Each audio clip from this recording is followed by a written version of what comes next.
बस भगवान से केवल एक ही प्रार्थना करो कि जो तेरा और मेरा जो प्यार है ना, ये कभी ना बदले। दुनिया का प्यार भले ही बदल जाए, हमें दुनिया के प्यार की परवाह नहीं, पर ठाकुर जो तेरा मेरा प्यार है ये अटूट बना रहे। द्वार तेरे पे आता रहूं, चरणों में शीश झुकाता रहूं। दुनिया के द्वार भले ही मेरे लिए बंद हो जाएं, पर प्रभु जो आपका द्वार है ना, ये हमेशा खुला रहे। आपका द्वार कभी भी बंद ना हो। दुनिया के चरणों में झुकने की बजाय दुनिया के लोग भले ही मुझे ठोकर मार दें। रावण ने विभीषण को ठोकर मारी थी ना, विभीषण नीचे गिर गया था। तो वही बात हम भी ठाकुर जी से प्रार्थना करते हैं कि दुनिया के चरणों में झुकेंगे तो रावण की तरह दुनिया के लोग ठोकर मार देंगे, लेकिन हम तो आपके चरणों को पकड़ना चाहते हैं। आप अपने चरणों से हमको दूर मत रखना। अपना हो चाहे हो बेगाना, रूठे चाहे सारा जमाना, अपना कोई भी नहीं है यार। ये सब झूठा संसार है। हम कहते हैं ना कि हमारे बिना कुछ नहीं हो सकता, लोग बुरा मान जाएंगे, लोग सोचेंगे वो शादी में नहीं आए, क्यों नहीं आए, वो इतने दूर थे, इतने दूर से कैसे आ जाएं, रिजर्वेशन नहीं मिला, बस नहीं मिली, भूल जाएंगे, नाम भी बड़े विचित्र हैं, काम भी बड़ा विचित्र है, कैसे पहुंचेंगे। ये संसार की परवाह मत करिए। अपना हो चाहे हो बेगाना, रूठे चाहे सारा जमाना, जो रूठता हो रूठने तो कोई चिंता नहीं, लेकिन ठाकुर के सत्संग को छोड़कर के कभी मत जाना। ठाकुर के सत्संग से, ठाकुर की शरण से, ठाकुर के चरण से कभी विमुख मत होना। ये आपकी ज्ञानता है।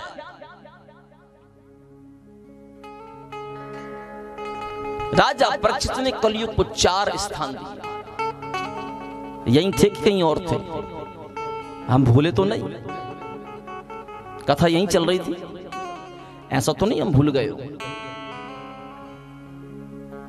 कहीं भी चले जाएं लौट के वहीं आएंगे। राजा परीक्षित को कलयुग बोल पड़ा, महाराज ये 4 स्थान गंदे, मुझे ये 4 स्थान नहीं चाहिए। राजा परीक्षित ने कहा जैसा आपका रूप, जैसा आपका रंग, वैसा आपको रहने के लिए ये 4 घर हैं, आप रहिए। कलयुग कहने लगा महाराज मुझ में 99 अवगुण हैं, 99 अवगुण हैं, पर एक सद्गुण है। क्या सद्गुण है? बोले वो सद्गुण ऐसा है मुझ में जो ना सतयुग में था, ना त्रेता में है, ना द्वापर में था, जो मुझ कलयुग में है। क्या सद्गुण है? महाराज कलयुग बोल पड़े, हरेर नाम हरेर नाम हरेर नामैव केवलम् कलौ नास्तेव नास्तेव नास्तेव गतिरन्यथा। सतयुग में पैर के अंगूठे के बल पर खड़े होकर के तपस्या करने से जो पुण्य मिलता था, त्रेता युग में वही पुण्य यज्ञ करने मात्र से मिल जाता था। संपूर्ण त्रेता युग में यज्ञ करते करते हाथ जल जाते थे, शरीर सूखने लगता था। उसके बाद जो पुण्य मिलता था ना, द्वापर में वही पुण्य केवल तीर्थ यात्रा करने मात्र से मिल जाता था। संपूर्ण द्वापर युग में तीर्थ यात्रा करते करते करते करते पैरों में छाले पड़ जाते थे, शरीर जर्जर होने लगता था, बुढ़ापा आ जाता था। उसके बाद जो पुण्य मिलता था वही पुण्य मुझ कलयुग में केवल हरि नाम स्मरण करने मात्र से मिल जाता है। हरेर नाम हरेर नाम हरेर नाम कलौ नास्तेव नास्तेव नास्तेव गतिरन्यथा। इस बात को जैसे कलयुग महाराज की बात को परीक्षित जी ने सुनी, परीक्षित जी गदगद हो गए। वाह, इतना सुंदर सद्गुण, ऐसा सद्गुण तो हमने अब तक किसी युग में देखा ही नहीं। परीक्षित के मुख से निकल गया कि जाओ आप स्वर्ण में वास करो, आप सोने में वास करो। इतनी बात जैसी कलयुग महाराज ने सुनी, राजा परीक्षित सोने के मुकुट को पहन करके आए थे, कलयुग महाराज ने उसी मुकुट में प्रवेश कर लिया। 88,000 महात्माओं को संदेह हो गया, बाबा स्वर्ण एक है, एक स्वर्ण में दो स्थान कैसे हो सकते हैं? श्रीमद् भगवत गीता में भगवान श्री कृष्ण कहते हैं कि धातु नाम अश्मि कांचनम। जो कंचन, जो स्वर्ण है, भगवान श्री कृष्ण कहते हैं वो स्वयं मैं हूं। तेजो में, रश्मियों में जो सूर्य है, भगवान श्री कृष्ण कहते हैं वो मैं हूं। मंत्रों में महामंत्र जो गायत्री मंत्र है, भगवान श्री कृष्ण कहते हैं वो मैं हूं। शब्दों में जो ओमकार है, भगवान श्री कृष्ण कहते हैं वो मैं हूं। लेकिन जब स्वर्ण में श्री कृष्ण है तो उसी स्वर्ण में कलयुग कैसे हो सकता है? सूत जी महाराज कहते हैं, महात्मन, जो ईमानदारी से कमाया हुआ स्वर्ण होगा उसमें मेरे श्री कृष्ण का वास होगा। जो चोरी का स्वर्ण होगा, रास्ते में मिला हुआ स्वर्ण होगा, किसी से छीन करके स्वर्ण लेकर के आए होंगे, उसमें कलयुग का वास होगा। 88,000 महात्मा कहने लगे, वाह, अभी अभी तो आप कह रहे थे कि राजा परीक्षित बड़े धर्म प्रतापी राजा थे, फिर उनके सोने के मुकुट में कलयुग ने प्रवेश क्यों किया? क्या उनके पास भी 2 नंबर का सोना था? सूत जी महाराज कहते हैं, महात्मा, ये मुकुट राजा परीक्षित का नहीं था। भगवान श्री कृष्ण भीमसेन और अर्जुन को लेकर के जब मगध नरेश जरासंध की नगरी में पहुंचे और जरासंध से मांगा था कि युद्धम नो देहि राजेंद्र द्वंद्वशो यदि मन्यसे।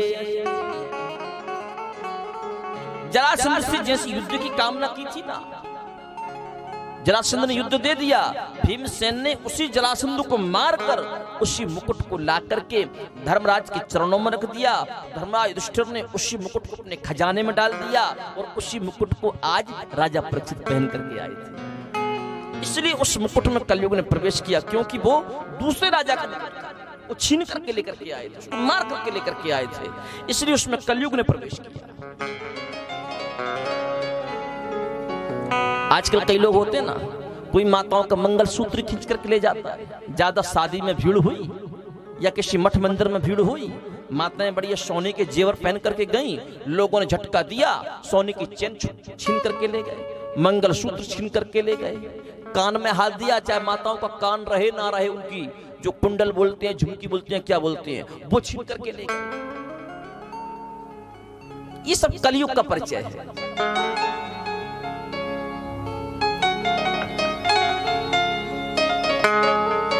जैसे कलयुग ने महाराज परीक्षित के उस मुकुट में प्रवेश किया, मुकुट के माध्यम से धीरे धीरे धीरे धीरे परीक्षित के शरीर में प्रवेश करना आरंभ कर दिया। जैसे कलयुग महाराज का परीक्षित के शरीर में प्रवेश हुआ, बुद्धि विकृत होने लगी। जब बुद्धि विकृत होने लगी तो राजा परीक्षित निर्णयहीन हो गए। जाना था कहीं और, लेकिन चल पड़े कहीं और। चलते चलते घनघोर जंगल में पहुंचे। राजा परीक्षित को प्यास लगी थी। शमीक ऋषि के आश्रम में पहुंचे। शमीक ऋषि आंख बंद करके तपस्या कर रहे थे। राजा परीक्षित ने शमीक ऋषि से पानी की याचना की, महाराज मुझे पानी पिलाओ, मुझे जलपान करना है। पर शमीक ऋषि की आंख ना खुली। राजा परीक्षित क्रोधित हो गए कि मैं शमीक ऋषि के आश्रम में गया, मुझसे पानी की भी नहीं पूछी, दुनिया के लोग मेरे नाम की जय जयकार करते हैं, मैंने दुनिया का भला किया और मुझसे बैठने के लिए भी नहीं कहा। परीक्षित को क्रोध आया, एक मरा हुआ सर्प पड़ा था, उस मरे हुए सर्प को उठाया और शमीक ऋषि के गले में डाल दिया। एक शिष्य ने यह दृश्य देख लिया। शमीक ऋषि के शिष्य दौड़े दौड़े उनके पुत्र श्रृंगी ऋषि के पास पहुंचे। श्रृंगी ऋषि गंगा स्नान कर रहे थे। शिष्य ने श्रृंगी ऋषि से कहा, भैया अनर्थ हो गया। क्या अनर्थ हो गया? बोले, कोई राजा आया था, आपके पिता के गले में मरा हुआ सर्प डाल गया। ये बात जैसे ही श्रृंगी ऋषि ने सुनी, श्रृंगी ऋषि क्रोधित हो गए। एक पल के लिए भी विचार नहीं किया, हाथ में जल लिया, गंगा जल, और श्राप दे डाला। तितिक्षया करुणया मैत्र्या चाखिल जन्तुषु समर्पयेन सर्वात्मा भगवान संप्रसीदति। हाथ में जल लेकर के श्रृंगी ऋषि ने श्राप दे दिया कि जिस मृत सर्प को मेरे पिता के गले में डाला है, वही मृत सर्प तक्षक बनकर के जाएगा और आज से 7वें दिन उसकी मृत्यु का कारण बनेगा। दौड़े दौड़े आए, पिता के गले से मृत सर्प को हटाया और पिता से गले मिलकर के रोने लगे। पिताजी क्या हो गया? शमीक ऋषि की आंख खुली। क्या हुआ बेटा, क्यों रो रहे हो? श्रृंगी ऋषि ने कहा, पिताजी कोई राजा आया था, आपके गले में मरा हुआ सर्प डाल गया, पर आप चिंता मत करना, मैंने उसको ऐसा दंड दिया है, ऐसा दंड दिया है कि वो मरने के बाद भी याद करेगा। शमीक ऋषि ने कहा, क्या श्राप दे दिया, क्या दंड दिया? बोले, उसे हमने ये दंड दिया है कि यही सर्प तक्षक बनकर के जाएगा, आज से 7वें दिन उसकी मृत्यु का कारण बनेगा। ये बात जैसी शमीक ऋषि ने सुनी, शमीक ऋषि भयभीत हो गए और अपने पुत्र श्रृंगी से कहने लगे, बेटा ये तुमने तो अनर्थ कर दिया। राजा भगवान का स्वरूप होता है। राजा यदि हमारे राज्य में आया था तो प्रजा का कर्तव्य बनता है कि वह अपने राजा का स्वागत करे, लेकिन राजा का स्वागत करने में यदि हम सक्षम नहीं हैं तो राजा का अपमान करना भी हमारा किसी प्रकार का कर्तव्य नहीं बनता। सम्मान नहीं करना चाहते बिल्कुल मत करिए, लेकिन आपको अपमान करने का भी अधिकार नहीं है।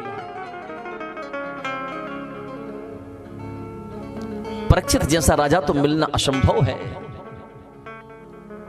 ये तुमने क्या कर दिया? अपने परम प्रिय शिष्य को बुलाया और उनसे कहा कि जाओ राजा परीक्षित से कहना कि उनके पास जिंदगी के केवल 7 दिन है, वो चाहें तो 7 दिन में अपना जीवन बदल ले। शिष्य दौड़ा दौड़ा गया। यहां पर राजा परीक्षित ने जैसे जाकर के मुकुट निकाल करके रखा, राजा परीक्षित को सारी की सारी बातें याद आ गईं कि आज तो मुझसे बहुत बड़ा अपराध हो गया। जिन हाथों से मैं संतों की सेवा करता था, जिन मुख से संतों को गुणगान गाया करता था, जो मेरे पैर चल करके संतों के आश्रम में जाया करते थे, आज इन्हीं हाथों से मैंने उस संत का अपमान कर दिया। अपमान करने के वक्त मेरे हाथ कट क्यों नहीं गए, मेरे हाथ टूट क्यों नहीं गए? पश्चाताप कर रहे थे परीक्षित। उसी समय वो शिष्य पहुंचा। शिष्य ने कहा, महाराज ये रोने का समय नहीं है। रोने में आप अपने समय को व्यर्थ नष्ट मत कीजिए। आपके पास केवल जिंदगी के शेष 7 दिन है। 7 दिन में आप चाहो तो अपनी मुक्ति का साधन ढूंढो। परीक्षित हंस पड़े, वाह मेरे पास 7 दिन है। लोगों के लिए तो कल का भरोसा नहीं है कि हम सुबह सूर्य उदय देख पाएंगे या नहीं देख पाएंगे। क्या कोई गारंटी है किसी के पास? अरे हमारे पास तो ये भी गारंटी नहीं है कि हम इस वक्त आपको कथा सुना रहे हैं, व्यासपीठ से उतर करके अपने विश्राम कक्ष में पहुंच पाएंगे कि नहीं पहुंच पाएंगे। लेकिन राजा परीक्षित कहते हैं कि मुझे अपने आप पर भरोसा है कि 7 दिन के पहले मेरा कोई कुछ बिगाड़ नहीं सकता। ये मुझे श्राप नहीं, ये मुझे वरदान है, ये मुझे संतों का आशीर्वाद है। राजा परीक्षित ने बिल्कुल भी समय नष्ट नहीं किया। तुरंत अपने जन्मेजय को बुलाया, एक ही क्षण में उसका राज्य तिलक कर दिया। जन्मेजय का राज्य तिलक करके राजा परीक्षित ने राजसीय आभूषणों को त्याग कर सुंदर संत का भेष धारण करके जंगल की यात्रा आरंभ कर दी। विचार करिए, इतना निर्णयशील कोई आज के समय में हो सकता है? एक ही क्षण में कोई अपना सब कुछ त्याग सकता है? यदि डॉक्टर कह देता है ना, अब इनको घर लेके जाओ, इनकी सेवा करो, अब पैसा व्यर्थ नष्ट करने की जरूरत नहीं है। ये बात उसने भी सुन ली जो मरने के लिए पड़ा है। अब लेकिन जैसे उसको घर पे लेकर के आए ना, वो क्या कहता, बेटी को बुलाओ ना, बेटी से और मिल लूं आखिरी समय। बेटा को बुलाओ ना, बेटा से और मिल लूं आखिरी समय। नाती को बुलाओ ना, नाती से और मिल लूं आखिरी समय। उस मेहमान को फोन लगा दो, उस मेहमान को बुला लो, एक बार मैं सबसे मिल लूं, मुझे जाना है ना, डॉक्टर ने कह दिया। अरे बुद्धिहीन व्यक्ति, जब डॉक्टर ने कह दिया कि तुझे मरना है तो सबका संग छोड़ दे, अपनी आंखों को बंद करके केवल ठाकुर जी का भजन कर, ठाकुर जी के नाम का स्मरण कर। संसार के बंधन में तो तू जीवन भर पर्यंत पड़ा रहा, कम से कम अंत समय तो अपना सुधार ले, अंत समय तो अपने सगे संबंधियों के बीच में मत बंध।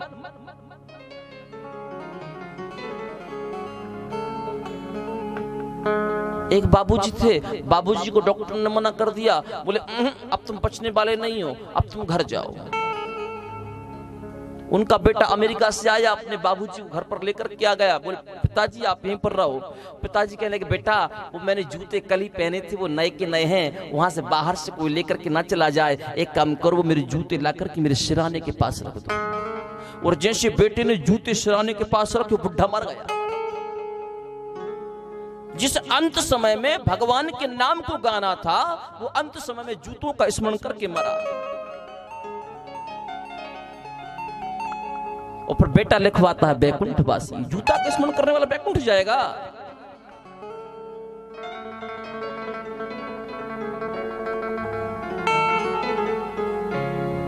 जब आपको पता चल जाए कि अब हमारे पास समय कम है, तो एक ही क्षण में राजा परीक्षित की तरह निर्णय ले लो कि अब हमको संसार के माया जाल में नहीं फंसना। परीक्षित तुरंत निकल गए। हजारों लाखों संत बैठे, हजारों लाखों संतों में जैसी परीक्षित ने प्रवेश किया, सारे के सारे संत महात्मा आपस में चर्चा कर रहे थे, भैया परीक्षित को श्राप दे डाला, ये अच्छा नहीं किया श्रृंगी ऋषि। परीक्षित जैसा राजा तो मिलना ही संभव नहीं। परीक्षित ने कहा, महाराज ये श्राप नहीं, ये तो मुझे वरदान मिला है। यदि श्रृंगी महात्मा ने मुझे ये वरदान नहीं दिया होता तो मैं 2 आंखों से लाखों करोड़ों संतों का दर्शन एक साथ कैसे कर पाता। लाखों करोड़ों संतों का दर्शन तो महाकुंभ की पारदर्शिता प्रकट करता है। मैं ज्यादा कुछ बोलना नहीं चाहता। बाबा आप मुझे ये बताइए कि जल्दी मरने वाले इंसान को क्या करना चाहिए? जो हजारों महात्मा बैठे हैं ना, उन महात्माओं से परीक्षित ने प्रश्न किया कि जल्दी मरने वाले इंसान को क्या करना चाहिए? सारे के सारे महात्मा एक दूसरे को देखने लगे, लेकिन परीक्षित के इस प्रश्न का कोई उत्तर नहीं दे पाया। जिन महर्षि वेदव्यास ने भागवत की रचना की थी ना, वो व्यास जी भी उन महात्माओं के बीच में बैठे थे, लेकिन महर्षि वेदव्यास भी इस प्रश्न का उत्तर नहीं दे पाए। महर्षि वेदव्यास के पिताजी पाराशर ऋषि भी उस संतों की संगोष्ठी में बैठे थे, लेकिन इस प्रश्न का उत्तर पाराशर ऋषि भी नहीं दे पाए।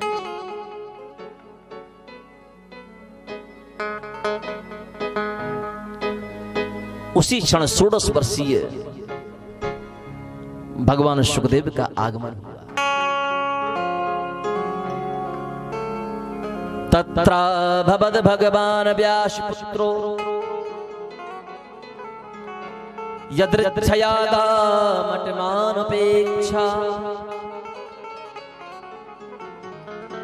अलक्षलिंगो न जिलापितु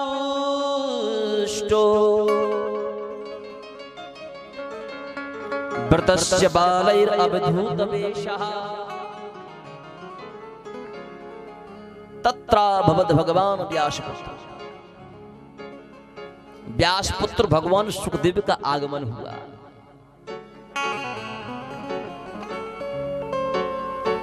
उनका जो शरीर है ना, केवल 4 अंगुल की कोपीन है, सुंदर यज्ञोपवीत है, हाथ में एक कमंडल है। उनका चेहरे का तेज ऐसे है जैसे मानो करोड़ों सूर्य एक साथ मिलकर के संपूर्ण विश्व को प्रकाशित कर रहे हो। ऐसा तेज उस सुखदेव के चेहरे पर है। वो अलक्षलिंग है, जिन्होंने जीवन में कभी स्वयं का लाभ नहीं सोचा कि मेरा लाभ कैसे होगा। अलक्षलिंगो निज लाभ तुष्टो, जन कल्याण के लिए सारा जीवन व्यतीत कर दिया। व्रतस्य बालैर अवधूत वेशः, हमेशा अवधूतों के वेश में विचरण करते थे। जैसे ही भगवान सुखदेव का आगमन हुआ, सुखदेव जी के पिताजी भी खड़े हो गए। सुखदेव जी के पिताजी भी खड़े हो गए। जितने महात्मा बैठे थे ना, सारे के सारे महात्मा खड़े हो गए। हरि की कथा सुनाने वाले, प्रभु की कथा सुनाने वाले, तुमको लाखों प्रणाम, तुमको लाखों प्रणाम, तुमको लाखों प्रणाम, तुमको लाखों प्रणाम। हरि की कथा सुनाने, प्रभु की कथा सुनाने वाले, गुरु ज्ञान बताने वाले, ओ गुरु ज्ञान बताने वाले, तुमको लाखों प्रणाम, तुमको लाखों प्रणाम, तुमको लाखों प्रणाम, तुमको लाखों प्रणाम।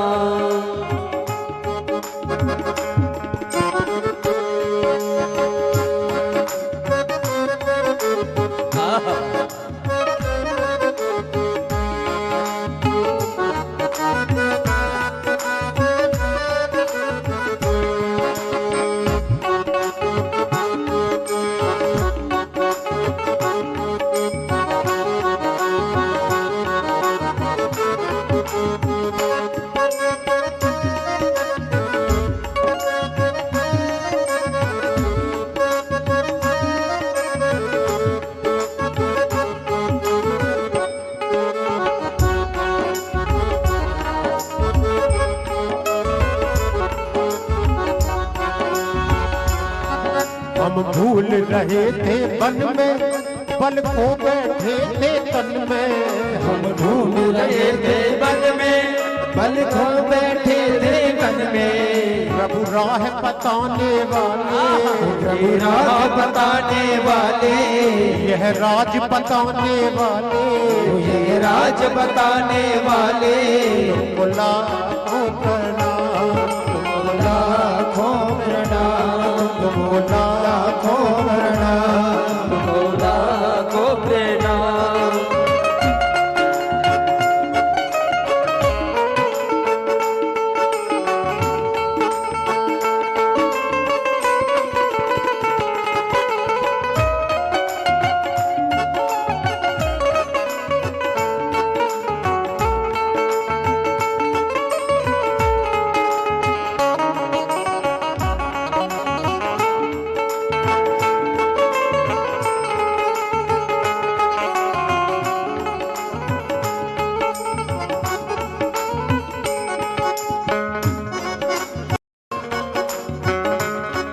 लेकर विषयों का प्याला जा रहे थे यम के गाला। लेकर विषयों का प्याला जा रहे थे यम के गाला। अमृत पान कराने वाले, अमृत पान कराने वाले, प्रभु सुधा पिलाने वाले, प्रभु सुधा पिलाने वाले, तुमको लाखों प्रणाम, तुमको लाखों प्रणाम, तुमको लाखों प्रणाम, तुमको लाखों प्रणाम।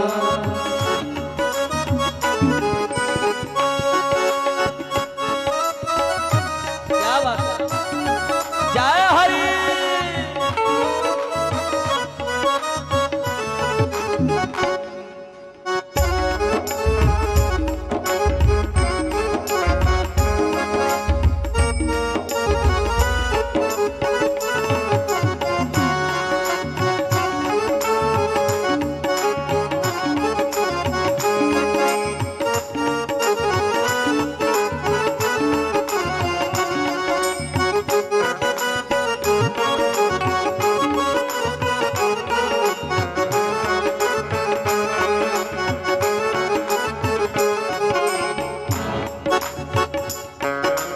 घट घट अंतर्यामी हम पतित और अज्ञानी। तुम घट घट अंतर्यामी हम पतित और अज्ञानी। प्रभु दर्श कराने वाले, प्रभु दर्श कराने वाले, का दर्शन कराने वाले, हरि का दर्शन कराने वाले। तुमको लाखों प्रणाम, तुमको लाखों प्रणाम, तुमको लाखों प्रणाम। तुमको लाखों प्रणाम।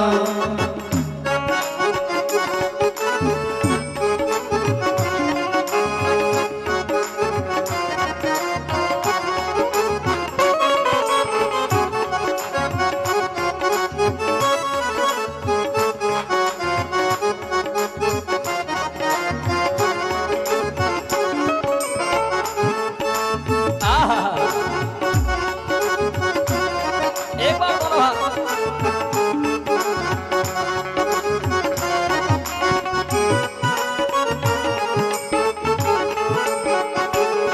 हरि बोल।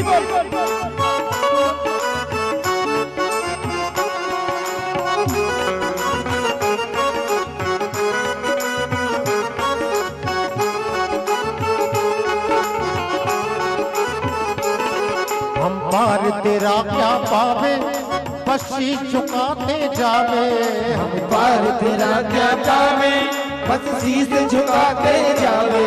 आत्म ज्ञान कराने वाले, आत्म ज्ञान कराने वाले, हे मुक्ति दिलाने वाले, मुक्ति दिलाने वाले। तुमको लाखों प्रणाम, तुमको लाखों प्रणाम, तुमको लाखों प्रणाम। तुमको लाखों प्रणाम।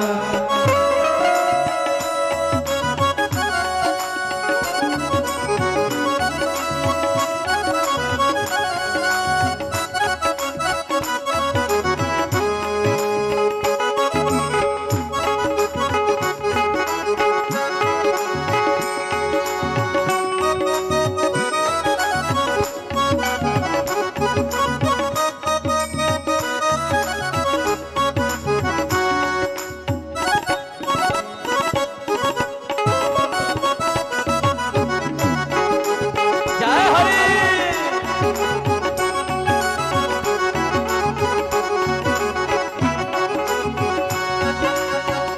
रक्षा करो गुरुदेव हमारी, रक्षा करो, रक्षा करो गुरुदेव हमारी, रक्षा करो गुरुदेव। रक्षा करो गुरुदेव हमारी, रक्षा करो। रक्षा करो गुरुदेव हमारी, रक्षा करो। हे रक्षा करो, रक्षा करो। हे रक्षा करो, रक्षा करो। अरे रक्षा करो गुरुदेव हमारी, रक्षा करो। रक्षा करो गुरुदेव हमारी, रक्षा करो।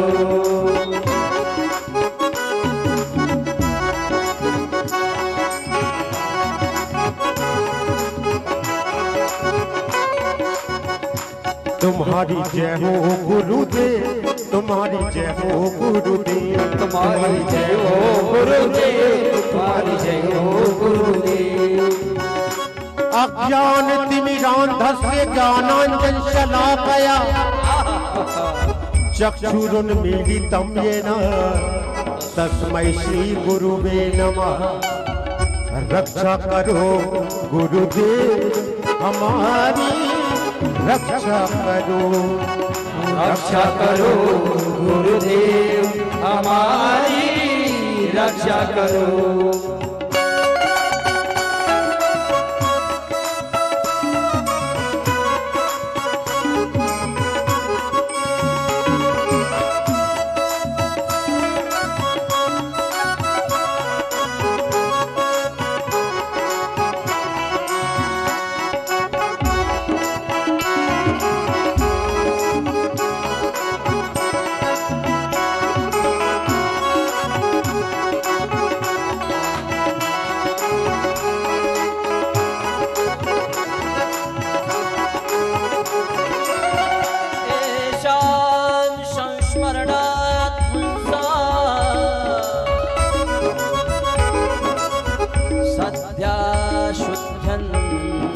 वैग्रह किं पुनर्दर्शन स्पर्शा पाद शौचाशनादिभिः।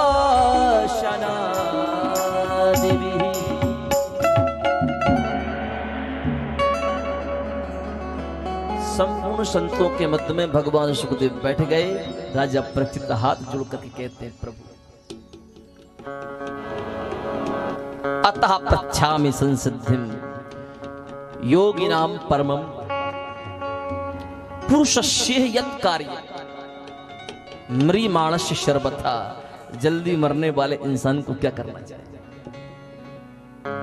राजा परीक्षित ने भगवान सुखदेव से क्या प्रश्न पूछा? जल्दी मरने वाले इंसान को क्या करना चाहिए? भागवत में 2 प्रश्न बड़े सुंदर हैं।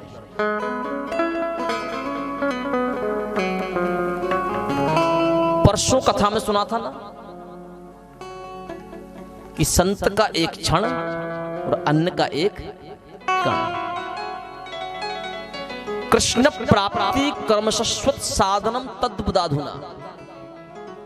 88,000 महात्माओं ने भगवान सूत जी महाराज से प्रश्न किया था कि कृष्ण से मिलने का सबसे सरल साधन क्या है? ये पहला प्रश्न। आज दूसरा प्रश्न भगवान सुखदेव से परीक्षित करते हैं कि जल्दी मरने वाले इंसान को क्या करना चाहिए। परीक्षित ने यह नहीं पूछा कि मुझे 7 दिन में मरना है तो मैं क्या करूं। परीक्षित ये पूछ सकते थे ना कि 7वें दिन मुझे तक्षक सर्प डस लेगा तो मुझे क्या करना है। लेकिन परीक्षित ने मन में विचार किया कि यदि मैं ये प्रश्न करता हूं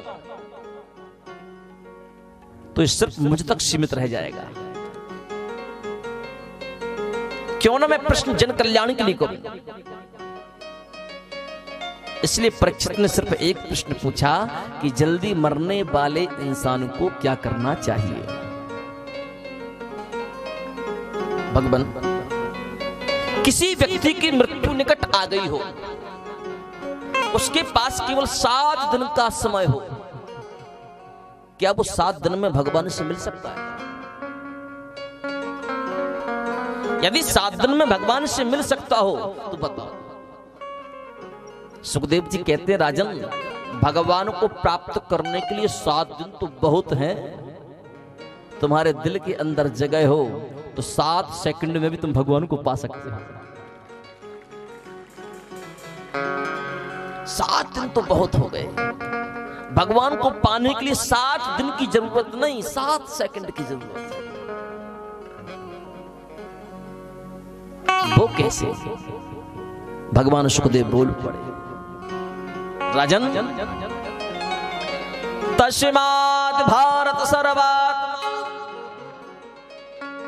भगवान ईश्वरो हरि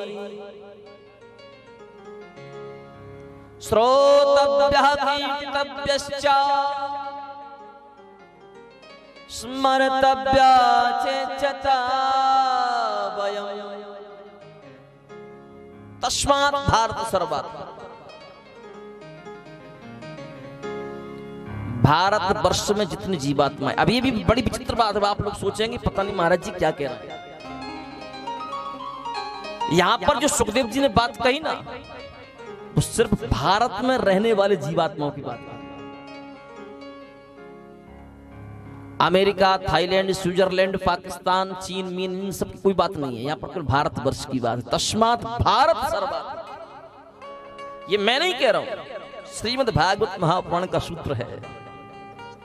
तस्मात् भारत सर्वात्मा भगवान ईश्वरो हरि। भारत वर्ष में जितनी जीवात्माएं हैं वो सब भगवान हरि के स्वरूप है। इसलिए तो भगवान के जितने अवतार हुए सब भारत में हुए। बताओ, भारत से बाहर कोई भगवान ने कोई अवतार लिया? राम भी मेरे भारत में आए, कृष्ण भी मेरे भारत में आए, नृसिंह भी मेरे भारत में आए, वामन भी मेरे भारत में आए हैं?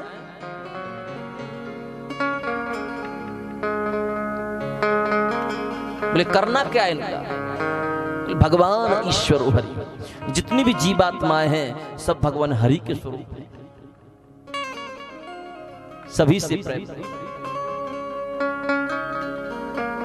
मनुष्य को मनुष्य से भी प्रेम करना चाहिए, मनुष्य को चींटी से भी प्रेम करना चाहिए, मनुष्य को कुत्ते से भी प्रेम करना चाहिए, मनुष्य को गधे से भी प्रेम करना चाहिए, मनुष्य को बकरे से भी प्रेम करना चाहिए, मनुष्य को मुर्गे से भी प्रेम करना चाहिए।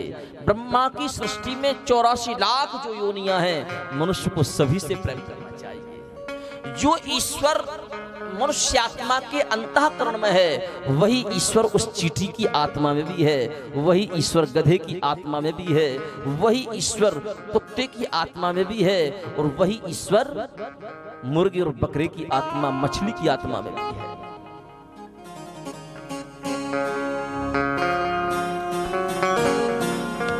सभी से प्रेम। स्मर्तव्या श्रोतव्या कीर्तव्यश्च स्मर्तव्या छिच्छता भयम। भगवान सुखदेव कहते राजन, इन कानों से उस हरि को सुनो, इन कानों से केवल भगवान को सुनो, संसार को मत सुनिए। संसार को सुनो के चक्कर में पड़ जाओगे। संसार बड़ा विचित्र है, संसार हमेशा भगवान की भक्ति में बाधक होता है, लेकिन हमको बाधक नहीं बनना, हमको साधक बनना है। श्रोतव्या, सुनिए कानों से भगवान को। जिसको आपने कानों से सुना है ना, श्रोतव्या, किसको सुना है? बोले कीर्तव्यश्च, हमने जो भगवान की कीर्ति को सुना है। श्रोतव्या कीर्तव्यश्च स्मर्तव्या, बोले उस कीर्ति का भगवान की बार बार स्मरण करें। जब भगवान की कीर्ति का हम बार बार स्मरण करेंगे, भगवान की कीर्ति क्या है? बोले तब कथा मृतम तृप्त जीवनम, ये भगवान की कथा ही तो भगवान की कीर्ति है, इसी को सुनना है। बोले फिर क्या होगा? बोले आप निर्भय हो जाओगे, आपके जीवन में किसी भी प्रकार का भय नहीं होगा। तस्मात् भारत सर्वात्मा, भगवान ईश्वर हरि, सभी से प्रेम।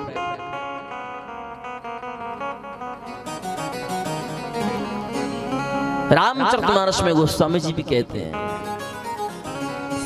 सिय राम मैं सब जग जान, सिय राम मैं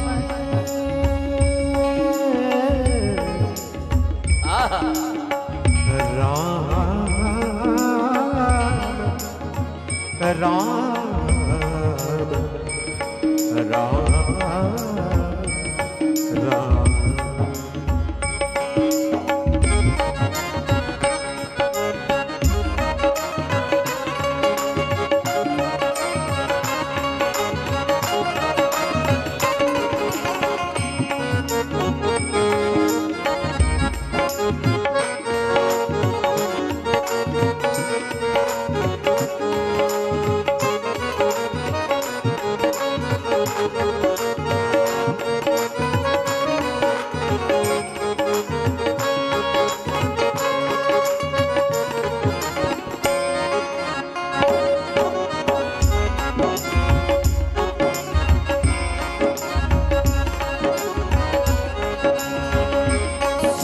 राम मैं सब जग जानी, सिया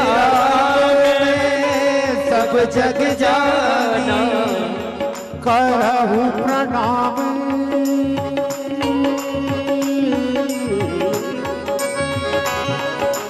करहु प्रणाम प्रणाम प्रणाम करहु प्रणाम, जोरी जुग पानी करहु प्रणाम, जोरी जुग पानी, करहु प्रणाम, जोरी जुग पानी, करहु प्रणाम, जोरी जुग पानी। श्री राम मैं सब जग जानी, करहु प्रणाम जोरी जुग पानी। जितनी भी जीवात्माएं हैं, सभी के अंतःकरण में राम सिया का दर्शन। पर आज के समय में समय बड़ा विपरीत हो गया। जिन जीवात्माओं से प्रेम करने का संकेत हमारे शास्त्र उपनिषद प्रदान करते हैं, आज के समय में निशाचरों ने उन जीवात्माओं को भक्षण करने का कार्य शुभारंभ कर दिया। जीवों को मार करके खाने लगे। रामचरितमानस भागवत जिन जीवात्माओं से प्रेम करने का संकेत प्रदान करती है, लोग उन जीवात्माओं को काट करके खा रहे हैं। लोग कहते थे भैया सतयुग में बड़े बड़े राक्षस थे, त्रेता युग में और बड़े राक्षस थे, द्वापर में और बड़े राक्षस थे, लेकिन मैं तो कहता हूं कलयुग में तो घर घर राक्षस है।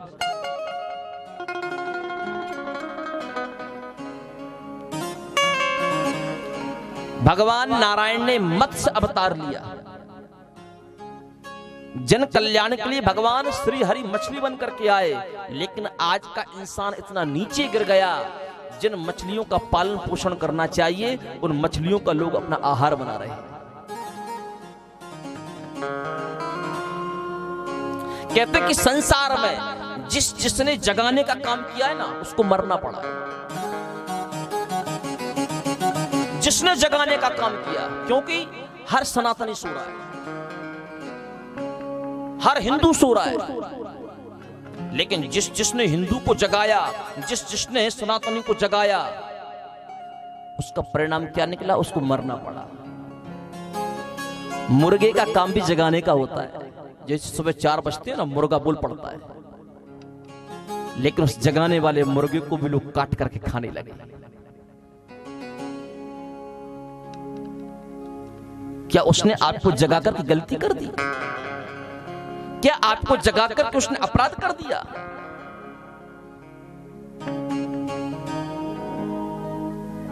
लोग बकरे को काट कर खाने लगे। कई जगह की तो ऐसी स्थिति आ गई कि लोग कुत्तों को भी खा रहे हैं, लोग सर्पों को खा रहे हैं, और तो और कई जगह तो ऐसी स्थिति आ गई कि चोरी चुपके लोग इंसानों का मांस भी पका कर खा रहे हैं। इतने बड़े राक्षस तो उन युगों में भी नहीं थे जितने बड़े राक्षस इस कलयुग में पैदा हो गए।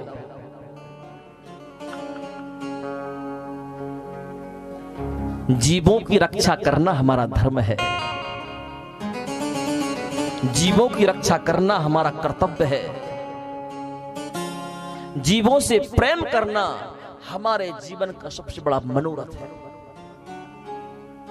इसलिए मेरे प्यारे सनातन भाइयों, आप लोगों से मेरी प्रार्थना है कि मांसाहार को त्यागिए और शाकाहार अपनाइए। मांस भक्षण मत करिए।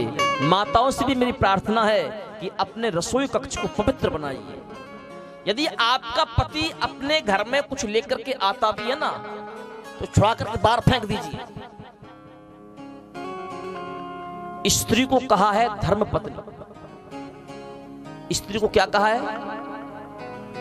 स्त्री केवल पत्नी नहीं है, स्त्री का नाम एक और है धर्म पत्नी। और धर्म पत्नी कहलाने के योग्य वही स्त्री होती है जो अपने अधर्मी पति को धार्मिक रास्ते पर चला दे, वो धर्म पत्नी है। यदि आप अपने खाने वाले पति को ना सुधार पाएं, तो जीवन में समझना कि आप धर्म पत्नी नहीं बन पाए। आप यदि अपने पीने वाले पति को नहीं सुधार पाई, तो समझना कि आप धर्म पत्नी तो बन गई, लेकिन धर्म पत्नी नहीं बन पाई। धर्म पत्नी आप तभी बन पाओगी जब आप अपने अधर्मी पति को सुधार दो। जब शक्ति अपनी प्रचंडता में आ जाए ना, तो महादेव को भी काली के पैरों के नीचे लेटना पड़ता है। महादेव भी काली का कुछ नहीं बिगाड़ सकते। यदि आपका पति अधर्मी है तो एक बार काली बन जाओ। आपके पास बहुत हथियार हैं। वो रोटी पकड़ने वाला चिमटा भी है, रोटी बेलने वाला बेलन भी है, वो गोल गोल क्या बोलते हैं, चकोटी बोलते हैं, क्या बोलते हैं। पति 3 2 5 करे, उठाओ और फोड़ दो। अपने आप सोचेगा, हम पी के गए और हमारे घर में पिटाई, हम लेके गए तो बेलन से पिटाई, इसलिए माताओं से प्रार्थना है, अपने घर का शुद्धिकरण कीजिए। अपने घर में ऐसी बुरी चीजें मत बनाइए, ना खाइए ना खाने दीजिए। यदि आप अपने प्रत्यक्ष स्वरूप में आ गई ना, मैं गारंटी देता हूं कि आपके पति को सुधरने में ज्यादा समय नहीं लगेगा, 1 महीने के अंदर में सुधर जाएगा आपका पति। पत्नी चाहे अपने पति को सुधार दे और माँ चाहे अपने बेटे को सुधार दे। हमारे जीवन की सबसे बड़ी गुरु होती है तो माँ होती है। और स्त्री केवल स्त्री ही नहीं है, स्त्री में भी 5 रूप होते हैं। स्त्री में 5 रूप होते हैं। स्त्री को सिर्फ अपनी पत्नी ही मत मानिए, वो हमारी पत्नी नहीं है, उसमें भी 5 रूप है। जब स्त्री हमको भोजन कराती है ना, उस समय वो हमारी मां होती है। ये मैं नहीं कह रहा हूं, श्रीमद् भागवत महापुराण कहना चाहता है। और जब वही स्त्री जब हमारे घर की सेवा करती है, झाड़ू पोंछा साफ सफाई करती है, तो वो उस घर की दासी होती है। और जब हम रास्ता भटक जाएं और यदि वो स्त्री हमको सही ज्ञान देने लग जाए, उस वक्त वो हमारी पत्नी नहीं होती, उस वक्त वो हमारी गुरु होती है।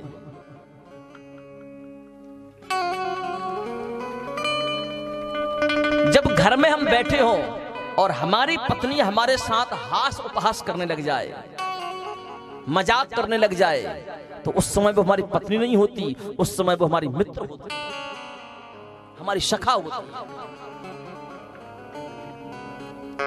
और जब वो हमारे चरणों की सेवा करने लग जाए रात्रि के समय में, उस समय वो हमारी पत्नी होती। ये स्त्री के 5 रूप हैं। जो व्यक्ति स्त्री के नित्य इन 5 रूपों को दर्शन करता है, उनके दाम्पत्य जीवन में कभी ये नहीं होता। उनका दाम्पत्य जीवन स्वर्ग से भी बढ़कर के होता है। इसलिए माताओं से प्रार्थना है, आप अपने घर का शुद्धिकरण कीजिए, अपने घर से, अपने रसोई कक्ष से संपूर्ण विकारों को दूर निकालिए। ना गृहम गृह मिथ्याहु गृहिणी गृह मुच्यते। घर को घर नहीं कहते। घर को आपको समझ में आ रहा है कि नहीं आ रहा है? आ रहा है ना? घर को घर नहीं कहते, मकान को मकान नहीं कहते। स्त्री ही एक घर है, स्त्री ही एक मकान है। स्त्री चाहे अपने घर को स्वर्ग बना दे, स्त्री चाहे अपने घर को वैकुंठ बना दे, स्त्री चाहे अपने घर को संतों का आश्रम बना दे, स्त्री चाहे अपने घर को पाठशाला बना दे, और स्त्री चाहे तो अपने घर को नरक का अड्डा बना दे। ये सब माताओं में है। इसलिए माताओं, जो मांसाहार से, मदिरालय से आपका घर नरक का अड्डा बना है, उस नरक के अड्डे को सुधार लीजिए। क्योंकि यहां नहीं, आपको जवाब वहां देना है कि मैंने तुझे सुंदर पत्नी बना करके भेजा था, लेकिन तू धर्म पत्नी ना बन पाई, इसलिए अब तू निकल यहां से, 84 में फिर जा। और जब फिर वो 84 में आती है ना, तो ना पिता का सुख मिलता, ना ससुर का सुख मिलता, ना माँ का सुख मिलता, ना सास का सुख मिलता, ना भाई का सुख मिलता, ना देवर का सुख मिलता है, और यहाँ पर फिर ना पति का सुख मिलता। यहाँ से वो पिटाई करके भगाते हैं, वहां से वो पिटाई करके भगाते हैं। क्यों? लोग कहते हैं कि महाराज हमारी कुंडली देखी ना, कहीं सुख नहीं है। इसलिए नहीं है कि पिछले जन्म में भगवान ने आपको पत्नी बना करके भेजा था, आप धर्म पत्नी नहीं बन पाई, इसलिए भगवान ने कहा कि एक बार अब तुम ठोकर खा करके देखो कि ठोकर खाने में क्या होता है। इसलिए माताओं, वो ठोकर ना खाना पड़े, अपने आप को भी सुधारिए, अपने घर को भी सुधारिए, अपनी संस्कृति को भी सुधारिए, और अपने धर्म को अपने आंचल में एक पुत्र की तरह पालिए। ये हमारे जीवन की एक विशेषता है। सिय राम मैं सब जग जानी, करहु प्रणाम जोर जुग पाली। प्रत्येक जीवात्मा से प्यार करिए, सभी को नमन करिए। श्वास श्वास में कृष्ण कहो, वृथा श्वास मत खोए, न जाने इस श्वास का आबन होए न होए। श्वास श्वास में कृष्ण वृथा श्वास मत खोए, प्रत्येक श्वास में भगवान के नाम का चिंतन करो। तस्मात् भारत सर्वात्मा भगवान ईश्वरो हरि, श्रोतव्यः कीर्तितव्यश्च स्मर्तव्या चेतता वयम्। निरंतर भगवान का प्रत्येक श्वास में स्मरण करो। ये जरूरी नहीं है कि भगवान का भजन करने के लिए हमको आसन लगा करके बैठना पड़ेगा। ये जरूरी नहीं है कि हम स्नान करने के बाद ही भगवान का भजन करेंगे। चलते फिरते भी भगवान का भजन हो सकता है, रोते हुए भी भगवान का भजन हो सकता है, हंसते हुए भी भगवान का भजन हो सकता है। माताएं घर में हाथों से भोजन बनाए और अपने मुख से भगवान के नाम का कीर्तन गाएं, भोजन भी बन जाएगा और मुख से जो भगवान का कीर्तन भगवान का नाम गाया ना, भजन भी हो जाएगा। और जिस पर भोजन को आपने बनाया है ना, वो भोजन नहीं, वो भगवान का प्रसाद बन जाएगा। भजन करने के लिए अलग से समय निकालने की जरूरत नहीं पड़ेगी आपको। माताएं घर में हाथ से झाड़ू लगावे और मुख से भगवान के नाम को गावे। झाड़ू लगाने से घर के कचरे की सफाई और मुख से भगवान के नाम को गाने से अंदर के कचरे की सफाई। घर की सफाई भी हो गई और भगवान का भजन भी हो गया। हमारे भाई बंधु खेत पर जावे, खूब प्याज लगाओ, खूब लहसुन लगाओ, खूब आलू लगाओ, कपास लगाओ, खूब शेंगदाना लगाओ, खूब गेहूं लगाओ, खूब चना लगाओ, लेकिन अपने मुख से भगवान के नाम को भी गाते चलो। कर से कर में करहु विधि नाना, कर से कर करहु विधि नाना, कर से कर करहु विधि नाना, कर से कर करहु विधि नाना, कर से कर्म करहु विधि नाना। मन राखेहु जहाँ प्रभु सुख धामा, मन राखेहु जहाँ कृपा निधाना, कृपा निधाना, कृपा निधाना, कृपा निधाना, कृपा निधाना। मन राखेहु जहाँ कृपा निधाना, मन राखेहु जहाँ कृपा निधाना।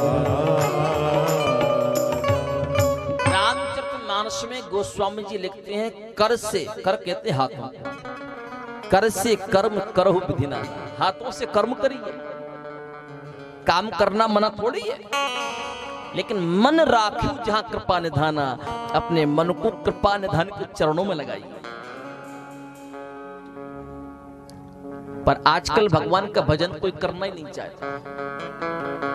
माताएं जैसे तैसे घर के काम से फ्री हुई तो घर में एक बड़ी लगवा के रख ली, क्या बोलते हैं उसको, एलईडी बोलते हैं, क्या बोलते हैं उसको, टीवी सिनेमा क्या बोलते हैं उसको, पता नहीं क्या क्या हर वर्ष नए नए नामकरण हो रहे हैं। रिमोट उठाया, चालू कर लिया, चैनल लगा दिया, उसमें सीरियल आई, रिश्ता क्या कहलाता है।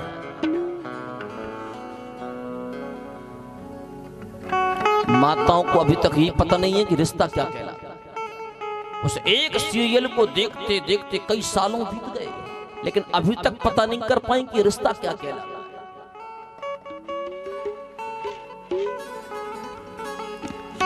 पतिदेव बाहर से आए, क्या देख रही हो, अरे शांत करो, अरे मैं खेत से आया हूं, ड्यूटी से आया हूं, बिजनेस करके आया हूं, बताओ ना क्या देख रही हूं, अरे ये रिश्ता क्या कहलाता है।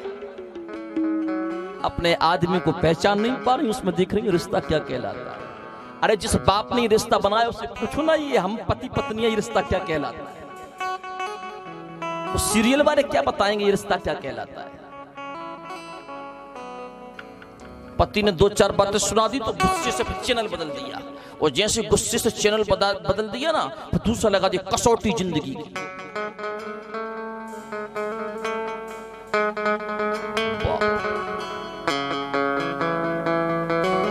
बेचारा पति कहता मैं खेत से आया हूं, बाहर से आया हूं, भूख लगी, तो क्या देख रही है? फिर उसको गुस्सा आता है, नहीं देखना ये भी, फिर चैनल बदल देती है, सीरियल लग जाता है मैं भी कभी सास थी की बहू थी।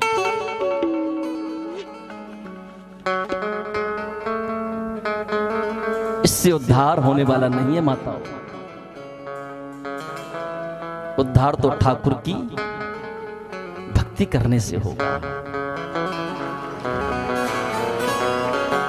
उद्धार तो भगवान का चिंतन करने से होगा।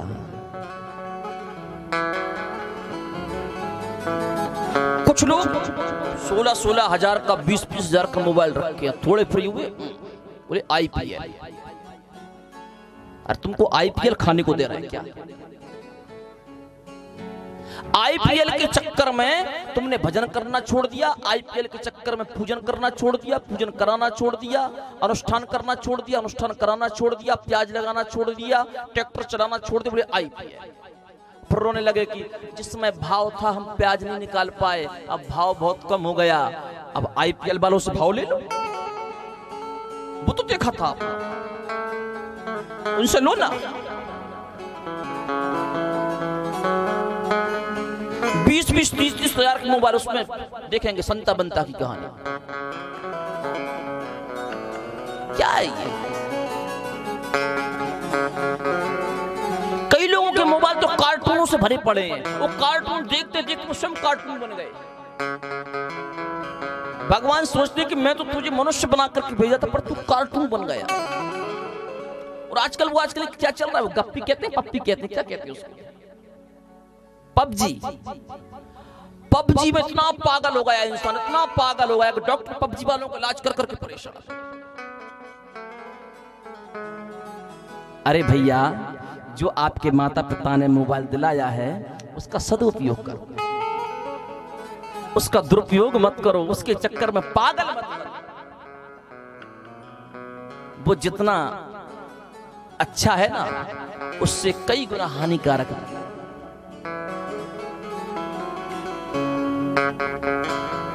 उसमें भी कथाएं हैं, कथाएं सुनो, उसमें भी कई ज्ञान की बातें हैं, वो ज्ञान की बातें सुनो। उसमें भी भक्ति के कई सदुपदेश हैं, उनको सुनो।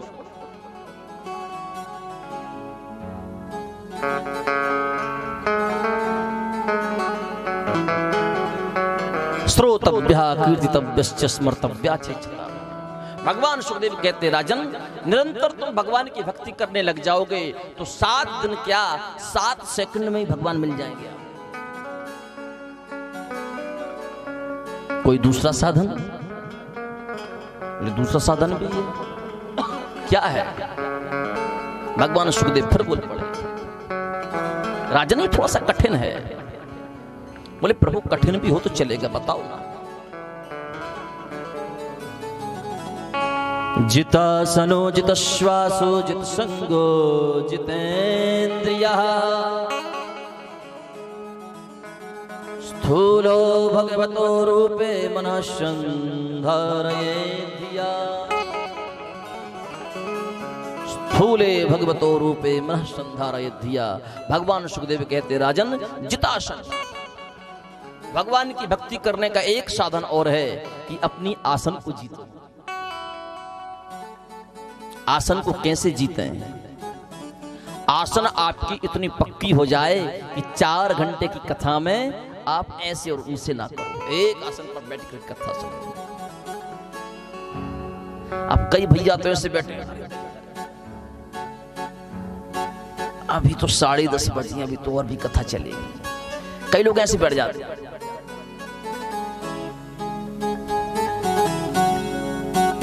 और कुछ लोग तो ऐसे बैठेंगे कि भागवत जी की ओर दोनों पैर और पीछे दोनों हाथ। आहा, कथा सुनो।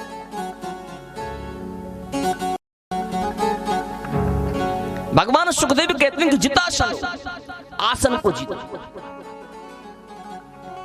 जब आप अपने आसन को जीत जाओ ना, जितासनो जितश्वासो, धीरे धीरे आप अपने श्वास को जीते।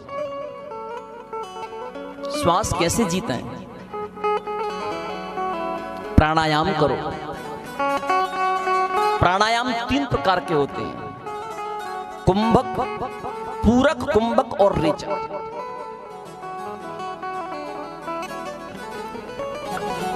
एक नासिका को बंद करिए, दूसरी नासिका से श्वास ऊपर की ओर खींचिए, पर दोनों नासिकाओं के चित्र बंद करिए, थोड़ी देर तक बंद रखिए, फिर धीरे धीरे इस वाली नासिका से अपनी श्वास छोड़िए।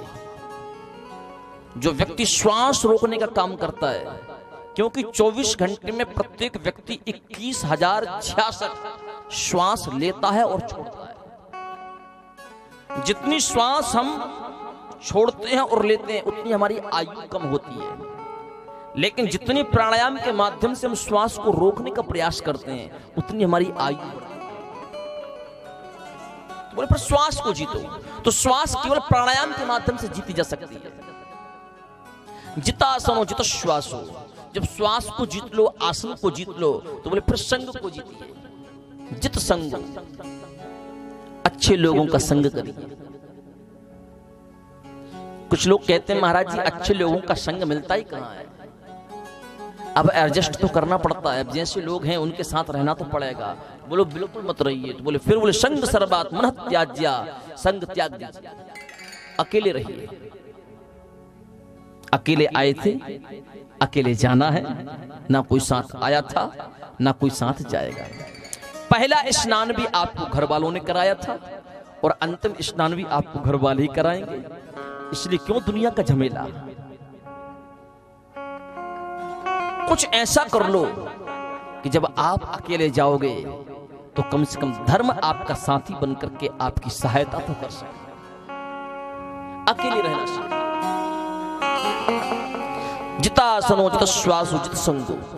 बोले इसके बाद चौथा साधन है जितेंद्रिय, अपनी इंद्रियों को जीतो।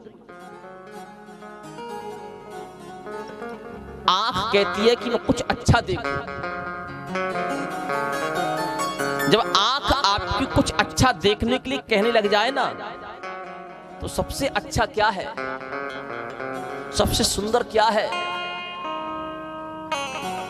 कि पूर्णेन्दु सुंदर मुखादर बिंद नेत्रा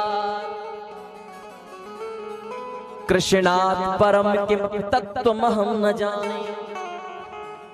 जब आपकी आंख किसी सुंदरता को देखने के लिए लालायित होने लगे, तो द्वारिका नाथ से बड़ा सुंदर इस दुनिया में कोई और नहीं है। इन आंखों से द्वारिकाधीश को देखने लग जाना है। जब जी भर के इन आंखों से द्वारिकाधीश को आप देख लोगे ना, तो फिर आपको दुनिया अच्छी नहीं लगेगी। आंखों से द्वारिकाधीश का दर्शन। ये कान कहते हैं कि मैं कुछ अच्छा संगीत सुनूं। कान कुछ मीठा संगीत सुनने के लिए कहते हैं, तो क्या सुने? गीता सुगीता कर्तव्याति मन्यि शास्त्र विस्तरई। गीता के एक एक मंत्र को अपने जीवन का गीत बनाइए और उनको अपने कानों से सुनिए। एक बार आपने अंतरात्मा से गीता के मंत्रों को गीत बना करके सुन लिया ना, पर दुनिया का संगीत आपको अच्छा नहीं लगेगा।